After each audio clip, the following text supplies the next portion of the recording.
The Adventure Island series, known for being colorful, enjoyable, cutable, and downright brutiful. This series is not without its fair share of hate though, some of which is deserved.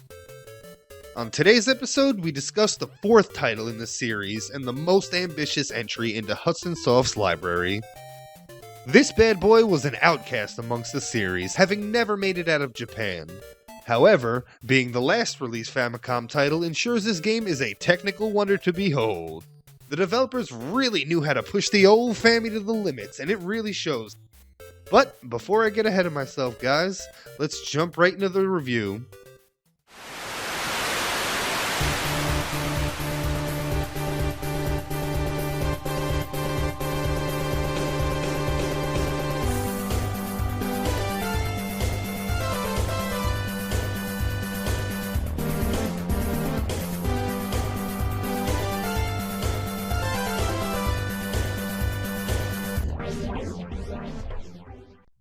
The story begins with Master Higgins returning home from, well, some island adventuring.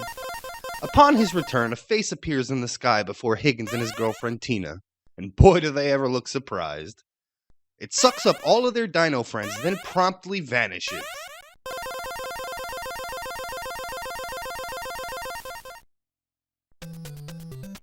With the dirt under his feet, Higgins takes off to save his friends, not before saying bye to his bodacious babe. When it comes to gameplay, Adventure Island 4 plays similar to the other games in the series. The A button lets you jump while the B button is for attacks. But this time you won't be finding yourself just progressing through the game in the same old manner, just pushing along and waiting till you make it to the end of the stage, or your timer inevitably runs out. Instead, this is a Metroid-style game with a huge map that spans 7 unique areas. Now, there are some sections that are inaccessible until you obtain items hidden deep within the island.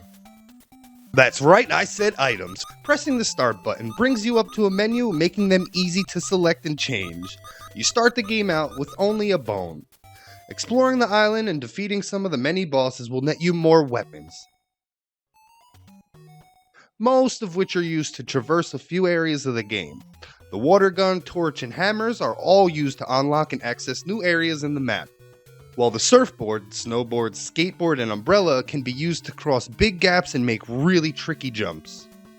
For the weapon side, as you know, we've got a bone to throw, but on top of that, a spear, boomerang, and the iconic tomahawks, yeah! The spear has another usable function though, in this one part of the game, and I mean one part. You can use it to stick this log and clear this gap. Other than that, it's just a weapon. They should have used the items more. I didn't run into many situations where it was required to snowboard, skate, or even use the surfboard. I feel like they had many ideas, but didn't know how to implement them into the gameplay. Since the game is open world, they got rid of the pesky timer and they replace it with heart containers. Each time you take damage, you will lose 1 full heart. But not a problem in most games. When you die in Adventure Island 4 though, you go back to your house. Oh, and any items you collected on the way or heart containers, yeah, you lose them since the last visit to your house.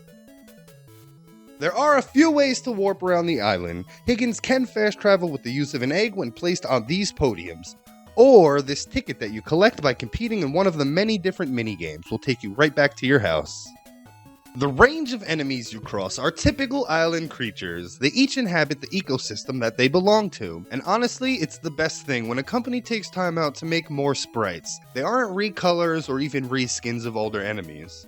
Their attack patterns are unique. You're not going to find a drone AI here, no way. A tree climbing crab doesn't seem possible, but we'll let this one slide.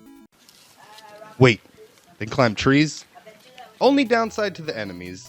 Each of them only takes a few hits to die. No special trick or waiting for the right time for a weak spot. You just kind of kill everything. Bosses, on the other hand, come in 2 forms. The rather simple AI design of just moving back and forth on the screen. It takes almost 0 skill to beat these ones, but these are only the mini-bosses. The main bosses of each area pose a very real threat. It's going to take some platform skill and pattern recognition to come out of this on top.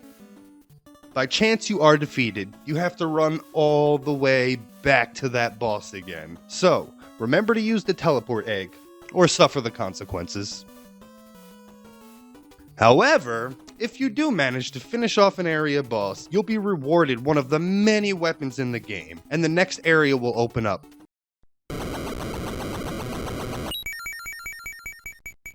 Plus, one of your captured dinosaur friends are released from captivity. They can now be accessed from the corral located by Master Higgins' hut. The various dino pals can be used to cross lava pits, fly across the sky, amongst many other things. Alongside that, they each have an attack, so you're never really left defenseless. But if you take a hit while you're on your dinosaur friend, they will return to the corral, and so will you to have to get them back. Finishing off all the bosses, you head back home. It's here where the face returns. This time to kidnap Tina away from you! So, what did you guys think of Adventure Island 4? Personally, I love the game and I completely adored it. There's only one problem with it. You're running around, discovering everything, finding all the new items, killing all the things, and then like a lit candle in the storm, the game is over. It's out, and that's kind of it. It's definitely got a really lot going for it though, and I enjoyed playing it the whole time I played it. Do I see myself going back to play this game again? Absolutely. As a matter of fact, right after I was finishing it, I wanted to start it up and start playing it again because it was that enjoyable. So, is Adventure Island 4 worth purchasing?